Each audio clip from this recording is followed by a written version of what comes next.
At Howard University in the spring of 1960,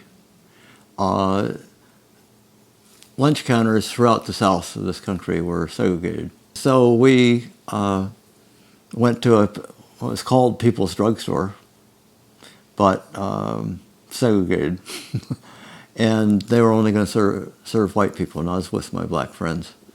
So they closed the lunch counter and gave us nothing to eat.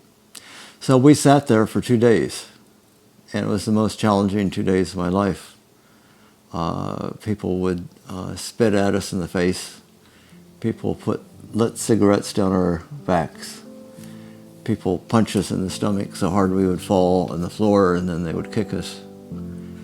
And each time we'd gone through nonviolent training, we would try to respond in a loving, nonviolent, caring way.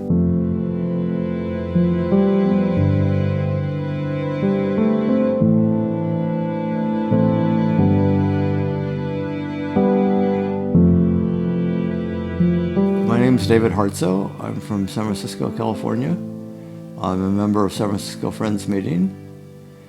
And I would say my passion and most of my life since meeting Martin Luther King when I was 15 years old has been peace and justice, and how we can transform this world from greed and violence and militarism and racism, environmental destruction, into a life that I think God would like us to live, which is just and peaceful and care for all the creation. I've chosen nonviolence and nonviolent action as a means of social change, partly because I believe that we're all God's children and we're all brothers and sisters. And an injury to any person is also an injury to me. I mean, we're all related. So it's morally right, and it's trying to walk our talk, that love is not just something to talk about with your little family. It's the world is our family. The essence of Jesus' message is to love one another and to even love our enemy. And so we need to really put that into practice in our own lives and our work. It's not something we do 1 hour a week, at the meeting house on Sunday. It's really how we relate to one another and our families and our communities and our nation and the world. I think a challenge for me and for all of us as friends is to seek out that of God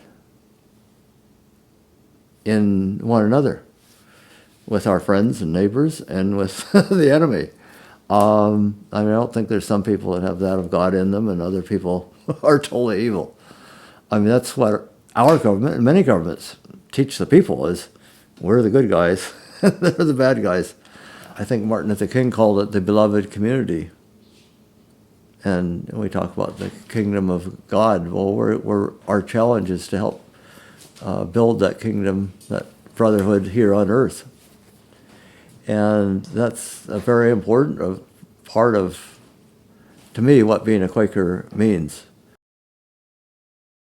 Well, toward the end of the second day, I heard a guy come up from behind me saying, if you don't get out of the store in 2 seconds, I'm going to stab this through your heart. And in his hand was a switchblade. And I had 2 seconds to decide, well, do I really believe in nonviolence and the power of love? Or am I going to, is there some other way I should be dealing with this guy?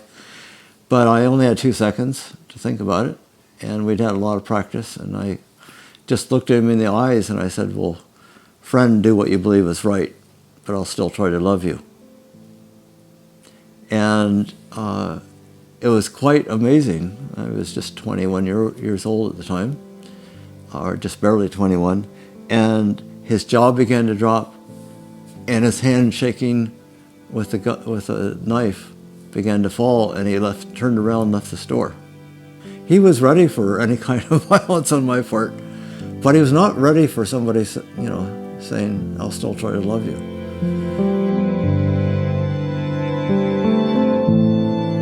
I'm here at San Francisco Friends Meeting in San Francisco, California, just to say thank you for watching this QuakerSpeak video.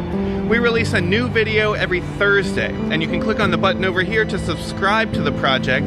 You can support us for as little as $1 per video. That button is just below me. You can see all the videos we've ever released in this playlist down here. Thanks again for watching, and have a great Thursday.